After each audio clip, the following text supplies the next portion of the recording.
كوكو لي في السلام عليكم، كنتمنىكم تكونوا بخير وعلى خير وانتم كتشوفوا هذا الفيديو.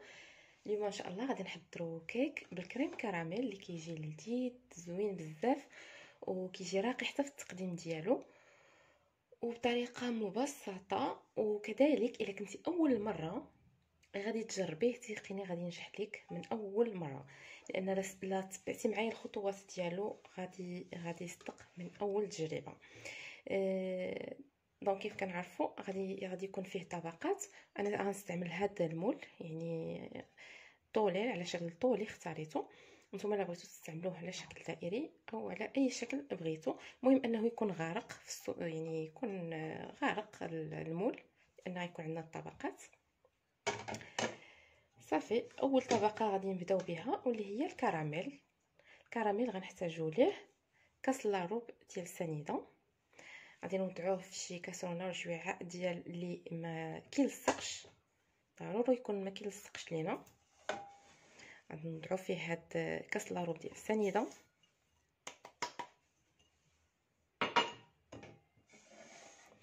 وغنحتاجو معاه فقط معلقه كبيره ديال الماء. صافي غادي نوضعوه دابا فوق نار مهيله. اون فوا بدا يذوب لينا هاد السنيده نبداو نخلطوها صافي ونرجع معكم. هانتوما البنات غير كيبدا يذوب كنحركوه صافي ساهل، زعما كيطلب شي حاجه صعيبه. فقط كنخليو فوق النار واحد المده كيبدا يذوب صافي. دابا غادي نطفي عليه البنات. ها هو الكراميل ديالي والمول صافي. اون فوا كيبدا يذوب صافي كنحيدوه من فوق النار باش ما يتحرقش لينا. بسم الله نوضوا البال. الا كان عندنا مول ديال الزاج نحطوه فوق شي حاجه لان الكراميل تيكون سخون بزاف. صافي من بعد ما كنفرغو كنحاولوا اننا نطلعوه هكا على الجوانب. ضروري نديرو هاد العمليه باش تجينا كامله فيها الكراميل.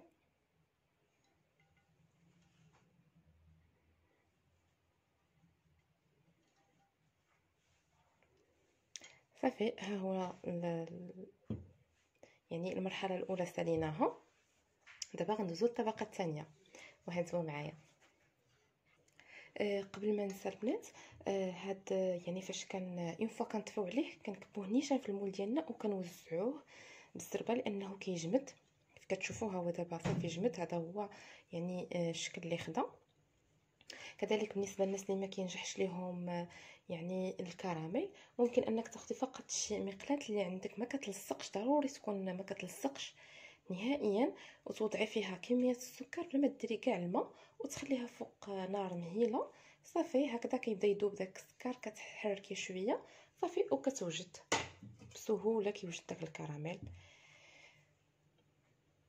وفي الطبقه الثانيه غادي نحتاجو 3 ديال البيضات بحراره المطبخ، نص كاس ديال سنيده بعبار العنبه، ساشي ديال الفاني ونسيترو ديال الحليب.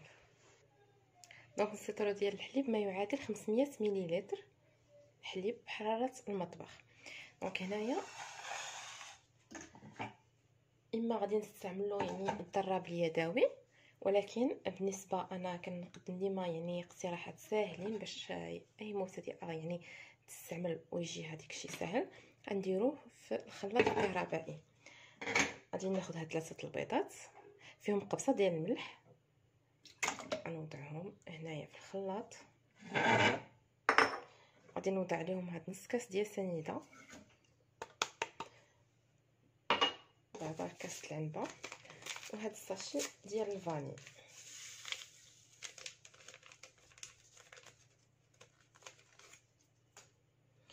وغادي نضيف عليهم السيترو ديال الحليب، وغادي نحرك الكل مزيان، يعني غنخليهم يصدر مزيان ونرجع معكم. البنات ها هو الخليط ديالنا من بعد ما يعني خلطناه مزيان، سواء خلطناه يعني بالضرب اليدوي يعني غير بيدينا اولا استعملنا الخلاط الكهربائي. صافي كنحصلوا عليه يعني هكذا ممتزج مزيان. غناخدو دابا المول ديالنا اللي سبق درنا فيه الكراميل وغادي نفرغوا فيه هاد الخليط ديالنا كيف كتشوفوا كامل.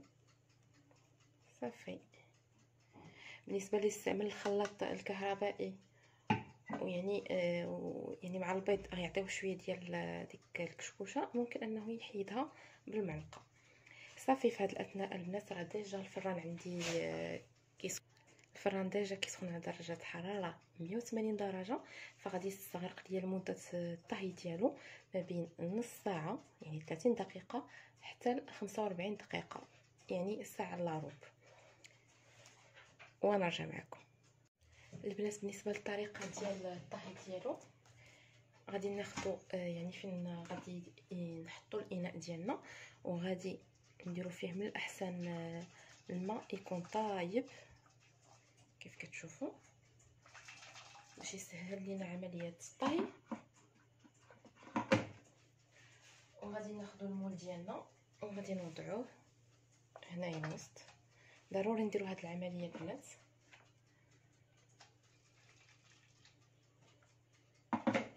صافي دابا غادي ندخلوا الفران كيف قلت لكم على درجه حراره 180 وهانتوما معايا. ها هي الطبقه الثانيه بعد ما خرجتها من الفران كيف كتشوفوا كتجي زوينه متماسكه كتجي محمره، فحتى كنشوفوها بحال هكا يعني كنقلبوها كنلقاو بانها ناشفه من الفوق. صافي كنعرفوها بانها واجده. كنطفيو عليها الفران. هنايا الكراميل حيت ميلت المول طلع ليا شويه الكراميل ماشي مشكل. كيف قلت لكم حتى كنلقاوها نشفت فتقدر تاخذ لنا ساعه الا ربع ساعه يعني من نص ساعه للفوق. هذا هو الوقت اللي غادي تاخذ لنا في الفران. ولا بغيناها شويه تحمر لنا من الفوق كنشعلوا ليها غير واحد 3 دقائق ولا هذا باش كتحمرنا شويه من الفوق.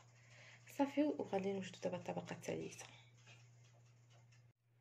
البنات بالنسبه للطبقه الاخيره اللي هي عباره عن كيك غنحتاجوا ليها 2 بيضات يكونوا بحراره المطبخ. راني درت فيهم قبصه ديال الملح. وغادي نحتاجوا نص كاس ديال الحليب، نص كاس سنيده، ونص كاس ديال الزيت. هادو كاملين بالعبار ديال كاس العنبه. ونحتاجوا هنايا 2 معالق ديال الكاكاو المور، وساشي ديال الخميره ساشي اونس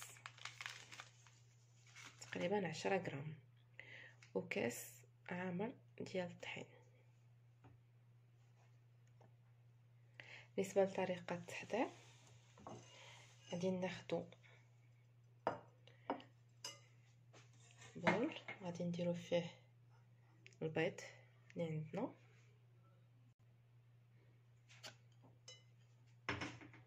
وغنضيفو ليه السكر سنيده اللي عندنا نص كاس. نقدروا نضيفو شويه من الفاني باش نسمو قليل. صافي غادي نضرب هذا البيض وسنيده مزيان وهانتوما معايا.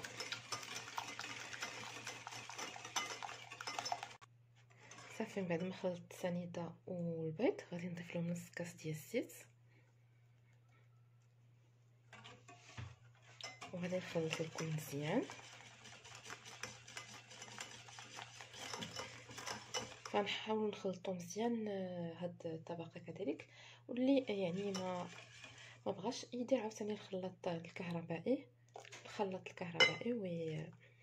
ويخلط الكل يعني يضيف يعني البيض سنيده ويضيف الزيت ويضرب مزيان ويعاود يضيف الحليب. المهم يبقى نفس العمليه يديرها في الخلاط الكهربائي. دابا ضفت نص كاس ديال الحليب. كيف قلت لكم فالمكونات كاملين ضروري في الكيك او في اي حاجه هكذا كنصيبوها باش تدخل الفران خاصها تكون بحراره المطبخ. صافي من بعد ما يعني خلطت هادشي هاد المكونات مزيان دابا غادي نضيف الكاكاو والطحين. الطحين عندي كاس عامر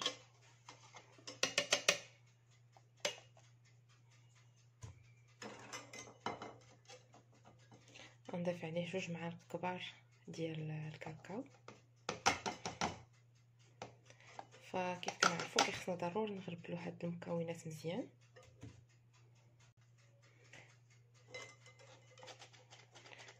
ضروري نغربلو المكونات كيف قلت لكم، حيت ما خصناش نحصلوا على الكويرات.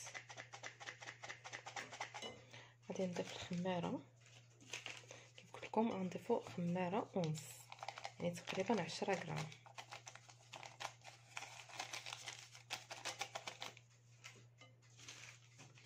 ونص ديال هادي صافي. غنغربلو كلشي ونحركو.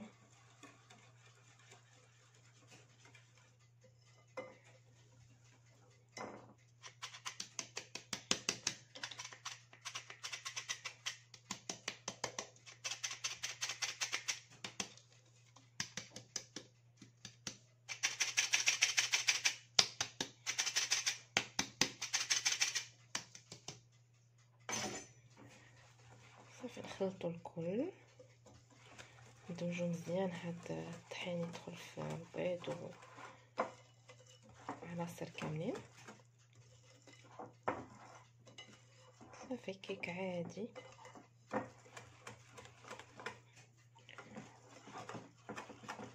في هاد الاثناء راه ديجا عندي الفران يعني مشعول، باش ديما يبقى الفران سخون ندخلو ليه الكيك.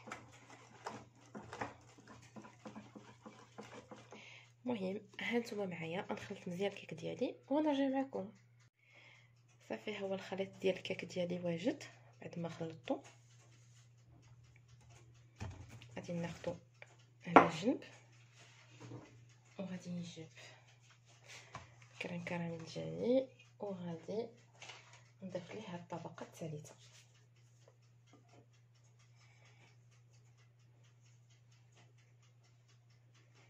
فكنوزعها بشكل متساوي كيف كتشوفوا.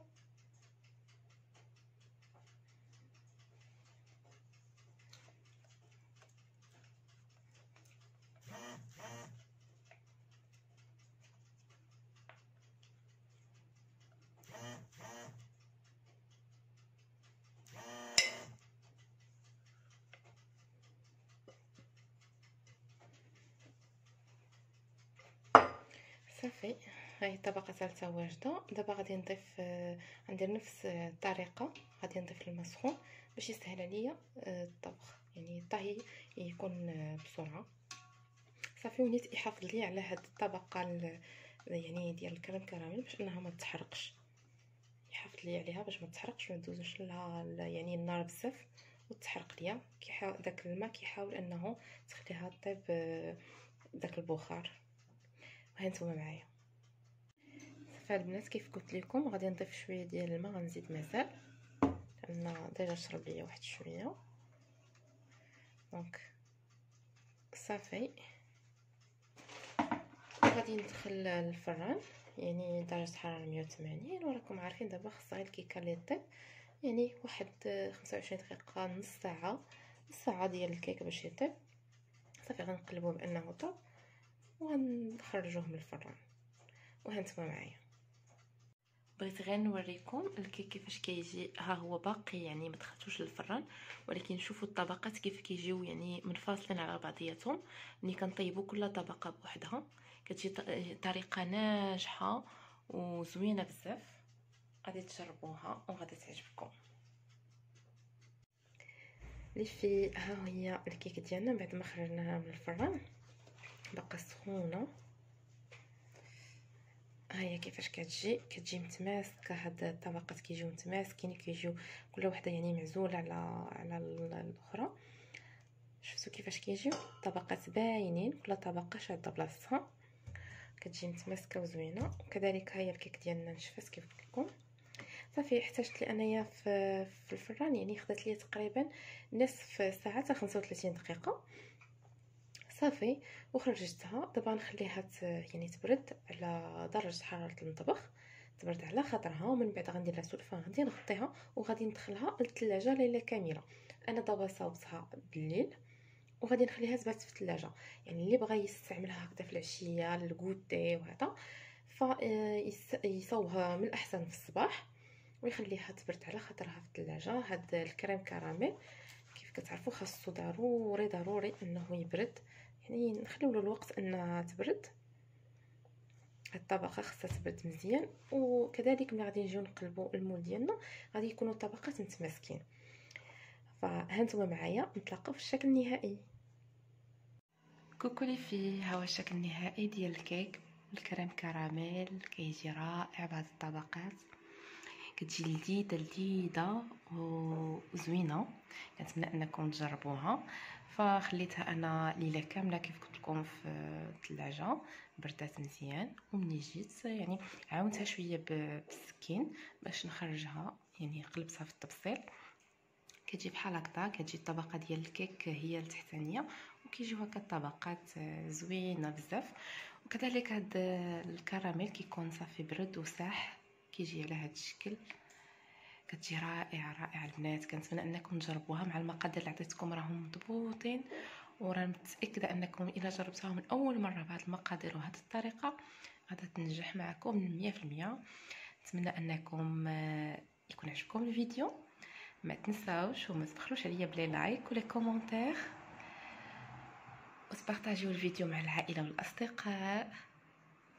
وإلا كنتي اول مره كتفرجي فيا ما تنسايش ديري ابوني. يلا خليت لكم بالراحه، الى فيديو جاي ان شاء الله جديد. مع السلامه.